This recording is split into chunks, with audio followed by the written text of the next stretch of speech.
आपको बताएं कि बजट पेश होने के बाद सोलर की कीमतें बढ़ गई हैं। फैसलाबाद के शहरी कहते हैं कि सोलर लगवाना भी अब ख्वाब बनकर रह चुका है। अभी बजट मंजूर नहीं हुआ, हुकूमत 18% टैक्स तजवीज़ कर रही है, नजरसानी की जाए। मजीद बताएंगे गुलाम दस्तगीर। हुकूमत की जानब से बजट पेश किया गया जिसमें कई टैक्स जो हैं नए आयद किए गए हैं। जैसे सोलर पे 18% नया टैक्स आयद किया गया है। मेरे साथ एक शहरी मौजूद है, उनसे बात भी करते हैं।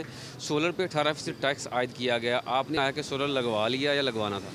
जी अस्सलाम वालेकुम। पहले तो ये कि सोलर बड़ी अच्छी अपॉर्चुनिटी थी लोगों के लिए, रेट भी कम हुए थे, सोच रही थी दुनिया के भी हम सोलर लगवा लेंगे।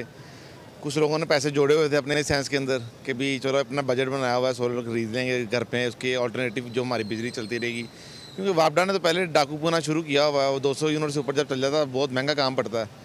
तो जिन लोगों ने अपना ज़हन बनाया हुआ था कि हम सोलर लगवा लेंगे, बोलता अब उनको तो बड़ी परेशानी का मामला बन गया है। तो गवर्नमेंट को चाहिए इस मामले में ना थोड़ी नज़रसानी करें। जी बिल्कुल, जो शहरी हैं उनकी जानब से कहा गया है कि अभी बजट तजावीज़ पेश की गई हैं, तो लिहाजा इस बजट को अभी उसमें रिव्यू करके दोबारा इसको नज़रसानी की जाए और उसके बाद इसको मंजूर किया जाए ताकि आम आदमी को उसमें रिलीफ मिल सके।